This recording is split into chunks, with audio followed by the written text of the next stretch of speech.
Hello everybody, it's Rabbi Lister here again. I'm here to talk to you today about Lag BaOmer. In the UK, we're used to bonfire night being on the 5th of November, but for Jewish people, bonfire night is the night of Lag BaOmer.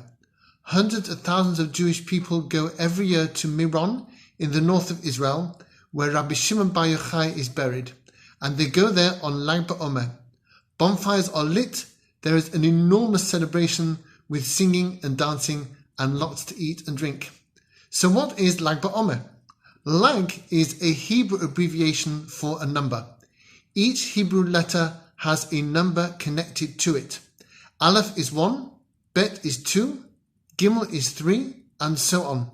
If you carry this on, you get 10, which is Yud, and after Yud, we go up in tens. So Yud is 10, Kaf is 20, Lamed is 30.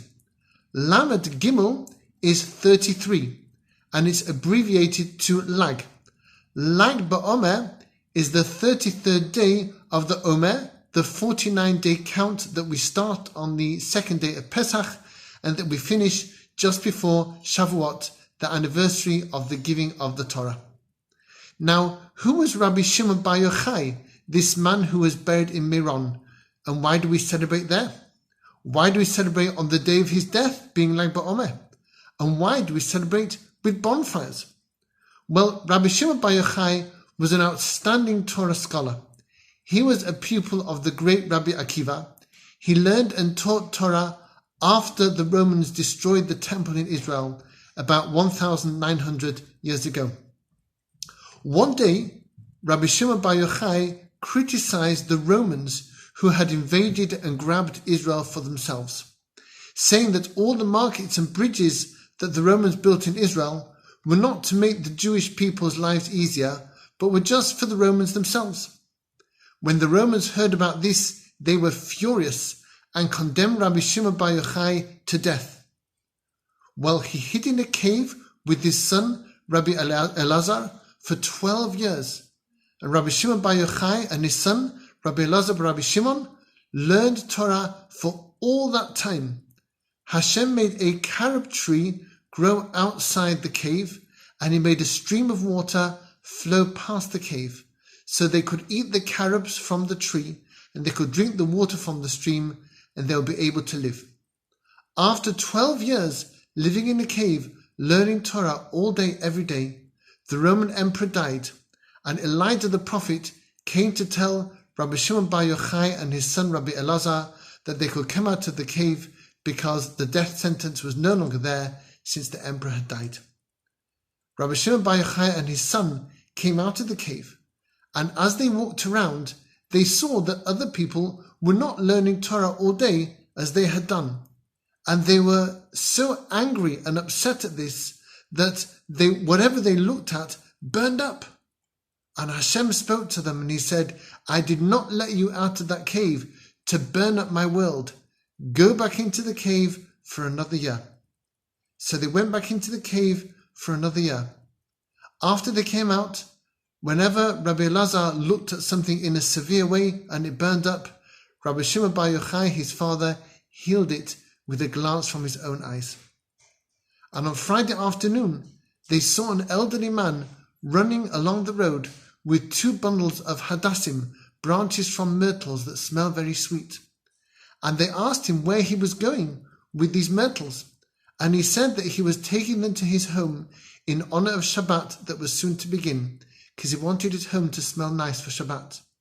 And they asked him, why do you have 2 bundles of myrtles and not just 1? And he said, well, I wanted to remember that Hashem gave us Shabbat in 2 ways, by saying, Zachor et Yom HaShabbat, remember the Shabbat day, and Shamor et Yom HaShabbat, guard the Shabbat day. Remember it by mentioning it with Kiddush, guard it by observing all its laws. And Rabbi Shimon bar Yochai and his son were tremendously impressed by this. They said, look how much he cares about Hashem's mitzvot. Even though he doesn't learn Torah all day, he still wants to make his home lovely for Shabbat. And he even does it in a way that reminds him about the double command of Shabbat, Zachor, remember, and Shamor, God. So they realized after that even if people don't learn Torah all day like they could do, people can still be very good. Well, Rabbi Shimon bar Yochai died on Lag BaOmer, on the 33rd day of the Omer. He knew he was going to die, but he was not at all upset, because for a good person like him, death simply means that they've done all they need to do in this world. They have made their soul perfect, and they're ready to move on to the next life with Hashem. But on that last day of his life, Rabbi Shimon bar Yochai had lots of Torah knowledge that he wanted to pass on to his pupils. And there was so much that he had to tell them on that last day that one day just wasn't enough. So he commanded the day not to grow dark until he had finished all the teaching he wanted to do. And a miracle happened, and the day remained light for much longer than it should have done, so that he could have time to teach all the Torah he wanted to teach on the last day of his life. Since Rabbi Shimon bar Yochai was happy to die because it meant he'd done his job in this life, we remember his death with great celebration.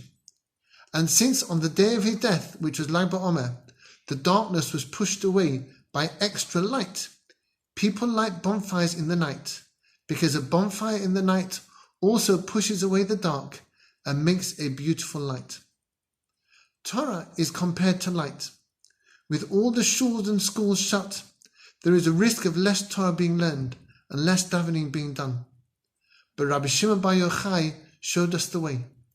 Even though the natural thing was for it to get dark, he pushed away the dark for the sake of the light of his Torah. And it's the same with us too. When we daven or learn Torah, even if it's at home and not in shul or in school, we are doing the same as him. Anyone listening to this, learning this Torah, is doing that right now.